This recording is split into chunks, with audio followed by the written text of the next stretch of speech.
Marketing Agent TV is Nigeria's leading initiative in the business of brand management and in the management of brand business. It is a 30-minute awesome package that comprises brand news, branding focus, and industry conversation, all in a mix, encompassing thorough and in-depth analysis aimed at promoting the brand idea. My name is Bababumi Agbibi. Welcome to the program. Marketing Edge on TV, promoting the brand idea. We begin with brand news, where we bring you the latest developments around brands and in the field of marketing and advertising in Nigeria and around the world.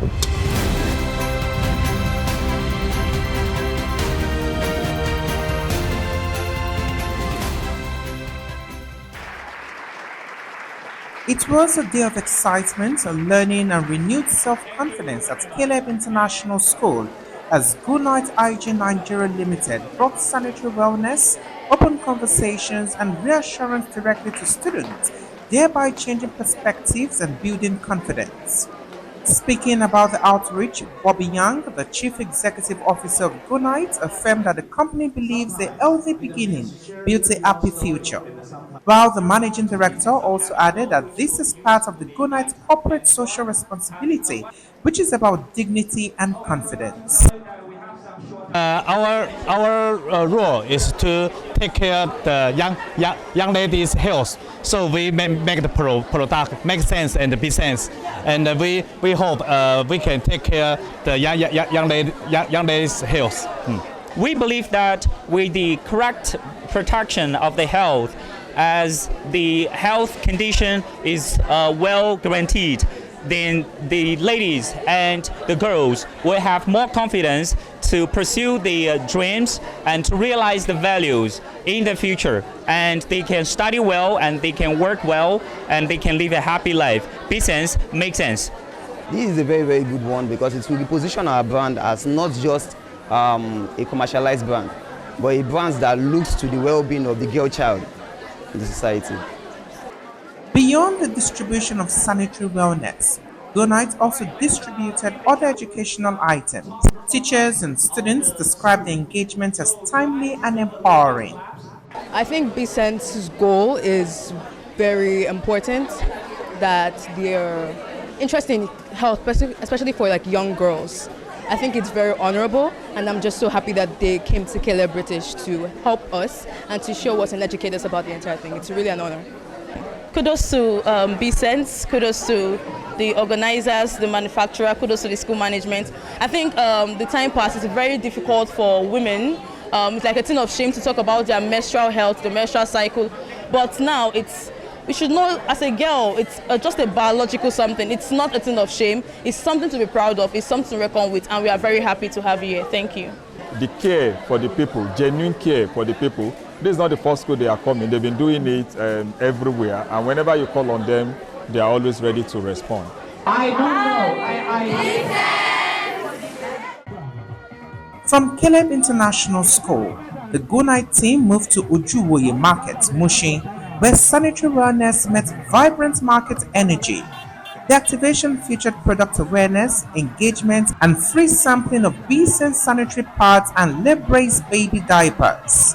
They still have many things. They have lip-raised, pampers, and just fit, even their pant line. Everything about their products is okay.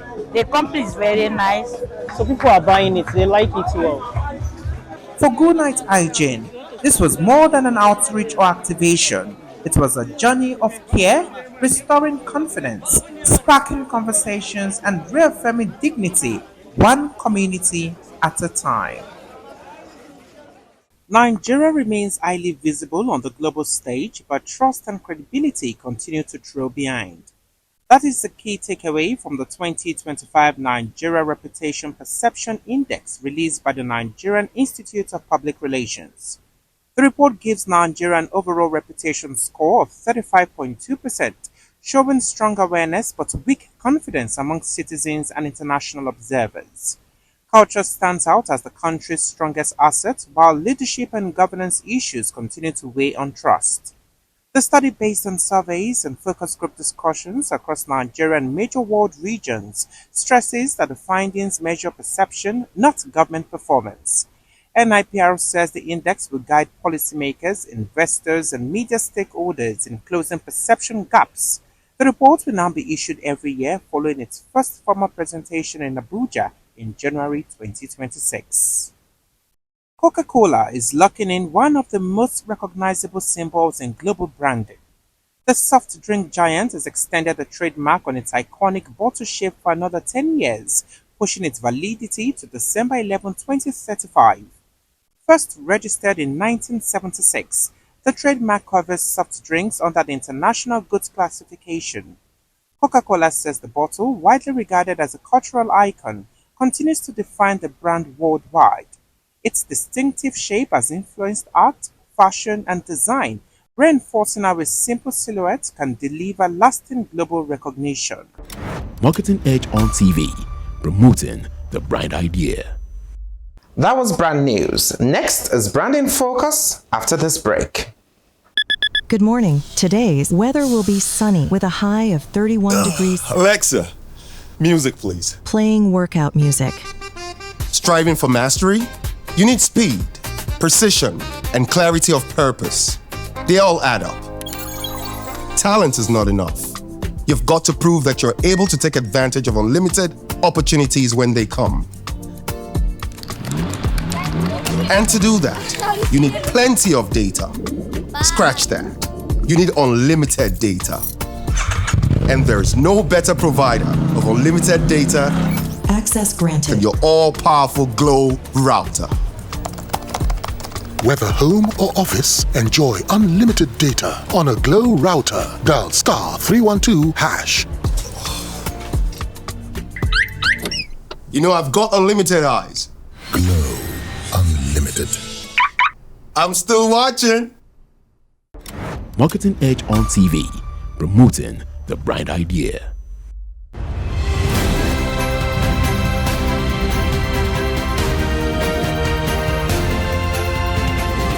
Now brand in focus. In business-to-business marketing, logic may get the credit, but perception often makes the sale. Experts say buyers don't just evaluate specs, features, and cost. They also weigh how a brand feels in the market. When competing products look similar, the winning edge often comes from image, the impression of skill, innovation, or authority. From sleek websites to thought-leading reports, polished presentation builds trust before a product is even tested. Even in high-stakes deals, emotion hides under the surface. Decision makers often choose the safe name to avoid career risk, a choice driven by fear of getting it wrong. Social proof, like client testimonials and big-name partnerships, helps seal the deal. Analysts warn that focusing only on price or features can cost brands their competitive advantage. Perception is not about deception, but about showing value in a way that matches how people truly decide. The playbook? Take control of your narrative. Keep branding sharp, share wins, and collect third-party validation. Every touch point should make your brand look and feel like a leader. In B2B, it's not always the best product that wins. It is the best presented one. And in today's crowded market, perception may just be your most valuable asset. Marketing Edge on TV, promoting the brand idea. Next is Industry Conversation, where we discuss with industry thought leaders who have distinguished themselves and have made tremendous impact in their chosen field. Today, my guest is the president of Out-of-Home Advertising Association of Nigeria, Sola Akinsiku. Join us after this break. Marketing Edge on TV, promoting the brand idea.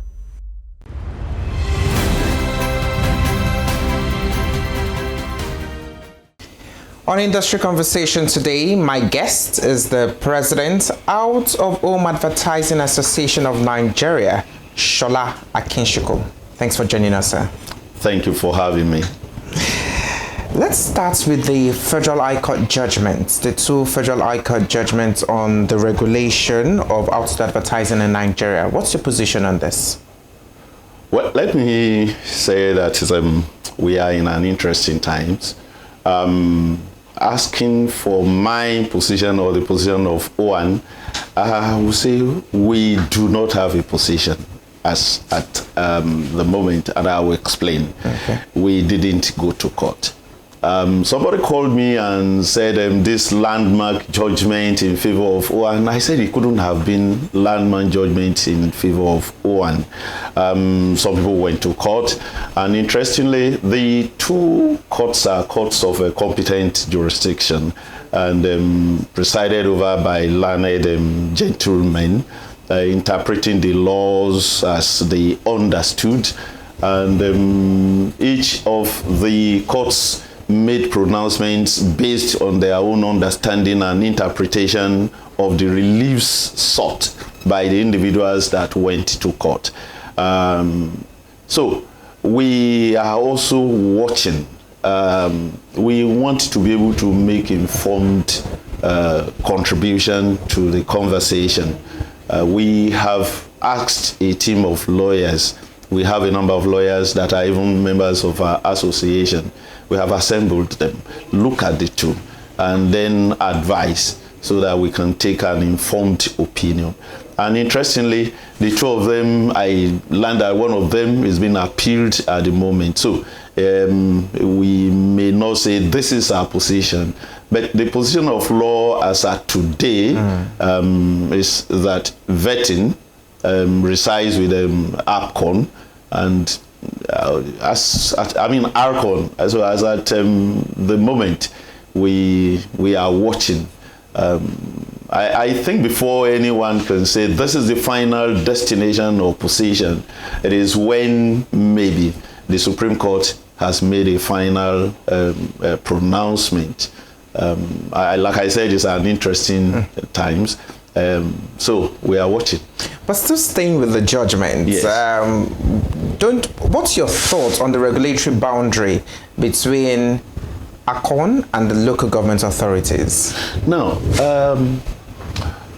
the two bodies talking about ARCON and the local government authorities derive powers from the relevant appropriate quarters. The position of the local government is as entrenched in the Constitution.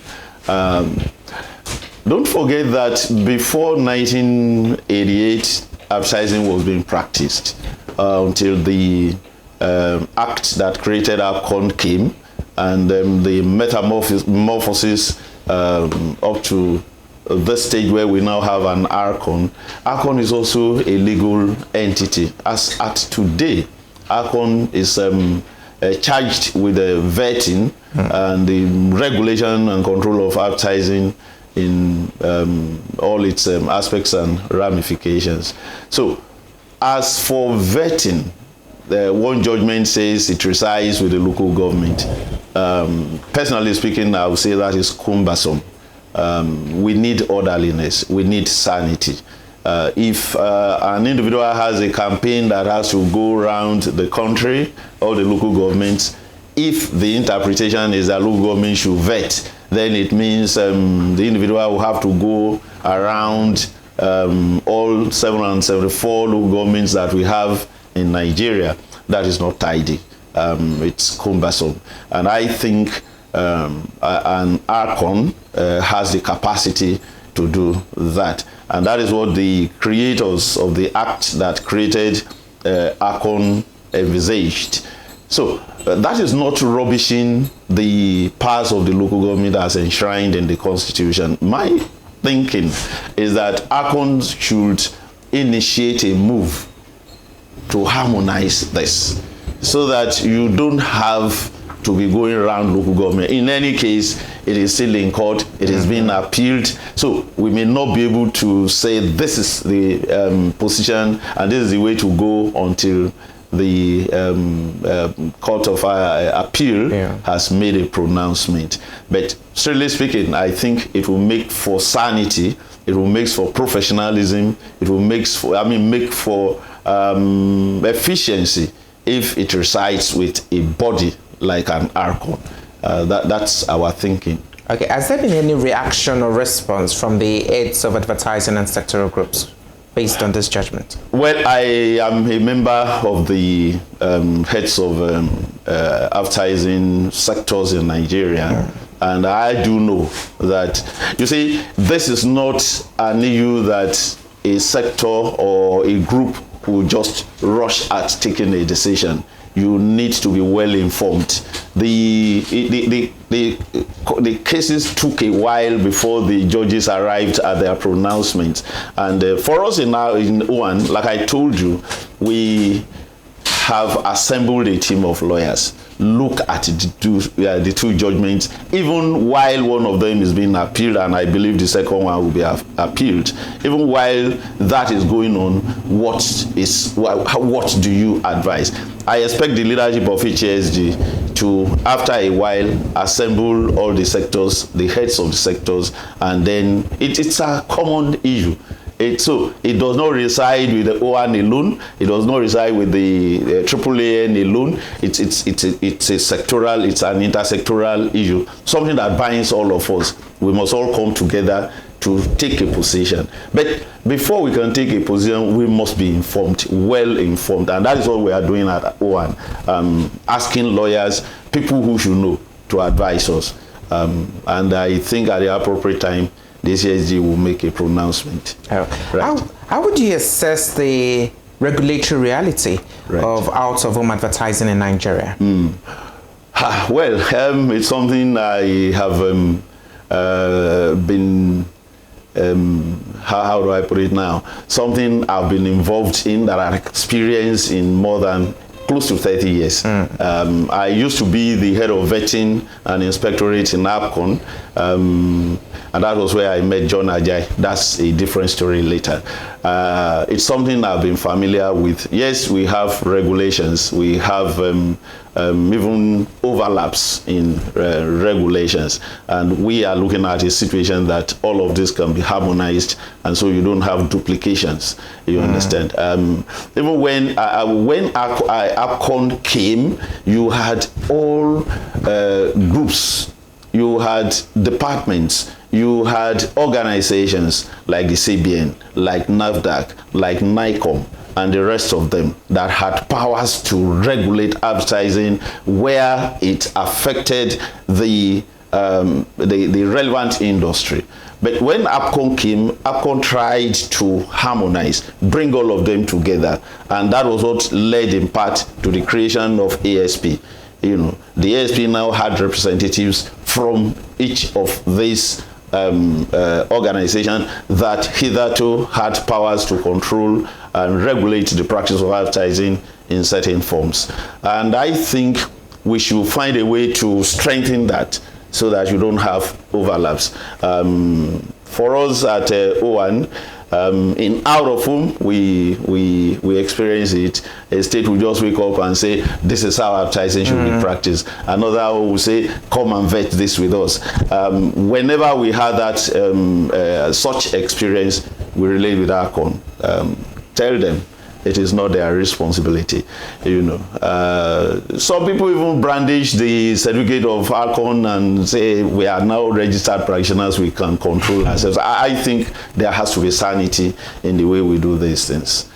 How is OAAN addressing payments of multiple regulatory levies imposed by different authorities? Well, the essence, one of the essences of regulation is also revenue generation.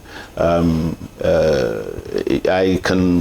agree. I can attest to it that it's a multiple taxation the way we see it, and we are addressing it. We are discussing with the relevant bodies.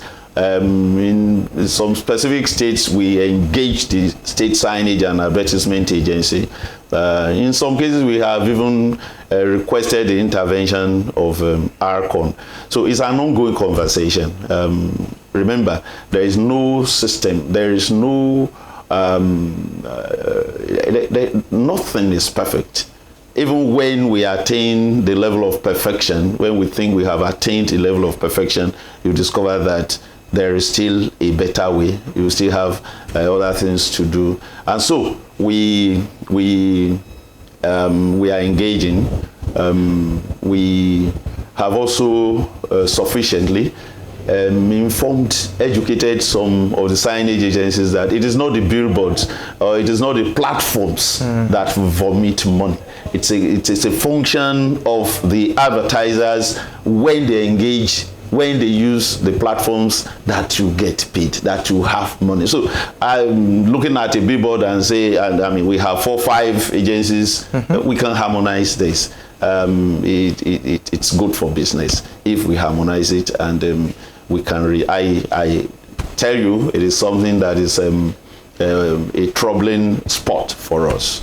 Yeah, we talked about multiplicity. That's different. We talked about different states bringing out different regulation. Now, in your own view, how can we streamline regulatory oversight to avoid friction in the out-of-home advertising industry? Now, number one, when it comes to out-of-home advertising, this is where the issue of having the charter that we are pursuing. Now, you have a body of professionals, and then you can have a central regulatory function, platform. It is not to take the function of the local government, neither is it contending with the responsibility of APCON or ARCON. It is to say, let us come together. Let us have one body of guidelines.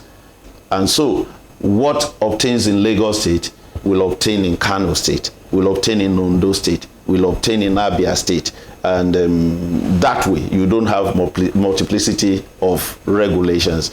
We are working towards that. Like I told you, it's an ongoing conversation, and I believe we'll get there.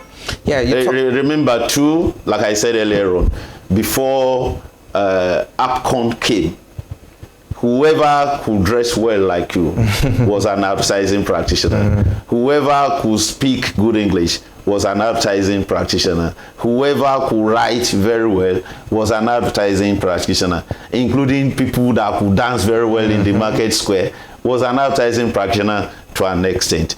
But then the gentlemen came together and said, let us professionalize. Let's have regulations. And that, after a while, gave birth to APCON.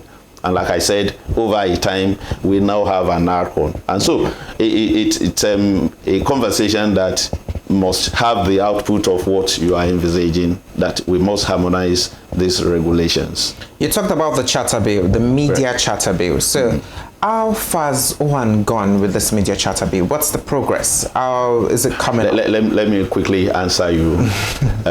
We are making progress. It's ongoing. And it will be too early in the day to be giving specifics. When we have specifics, I will let you know. Okay. But we believe very strongly it is in the overall best interest of all sectors. It is not taking the powers of anybody. It is seeking the professionalization, the professionalism, sanity. You understand? Today, anybody wakes up and says, if you could put up 2 or 3 billboards, I'm an outdoor person. And don't you feel ashamed sometimes when you drive around and you see the kinds of charlatanism that is out there on billboards? There has to be sanity. And that is what we are working towards. When we have specifics, I will let you know. Let's talk about Oyo State, the signage and advertising agency in Oyo State. They're insisting on vetting gaming and lottery. What's your thought on this? It is not what they are insisting on that matters. It is what the law says. It has legal implications. If OISA, that is Oyo State Signage and Advertisement Agency, does not derive that from any law, then it is an illegality that they are pursuing. I have read the response of ARCON, and I think it is timely. Let me also say this very quickly, that we got the letter first. And we had drafted a letter to ARCON to say, ARCON, look, this is what we are getting from OISA. We also wrote to OISA and say, OISA, to the best of our knowledge, it is only ARCON that has the capacity to vet any advertisement or advertising message. And let me also say that is not the first time that a state will come up and say, come and vet this with us. In the past, during political campaigns, well, maybe to kind of frustrate opposition, some states come up with this idea of vet your materials with us before you put up. And we told them, you do not have that capacity. Once OAAN has approved an advertisement, an advertising message, it goes on display. No state can stop it. We had done that in the past. So it is not a new thing. When OISA came and said gaming and gaming, now we will need to look at what, one, the gaming, the law that regulates gaming and betting has said. If it's a state, if within a state to regulate, to control gaming and betting, then we also need to ascertain if that law also gives the state the capacity, the mandate to also regulate the communication. You understand? Yes. To the best of my knowledge, I may be wrong. To the best of my knowledge, I don't think there's any such law. Yes, I'm aware that there is this ongoing tussle between, I think, Lagos State and the federal government on gaming and betting. We will need to look at the law. Until we are educated and the law is saying it resides with OISA, I think it will be an illegality for OISA to want to pursue that. But if the law that created OISA supports that, and if the law at the federal level that created gaming and betting has ceded that to the state, then we'll say OISA has that capacity. But my personal opinion is that vetting should reside with OAAN. Thank you very much, sir. This has been an interesting conversation. Thank you. I've been speaking with the President, Out of Home Advertising Association of Nigeria, Sola Akinsiku. That's all we can take today. Do remember to follow the conversation on our website, www.marketingedge.com.ng, and also follow us on all our social media handles at Marketing Edge. My name is Bababumi Agbibi.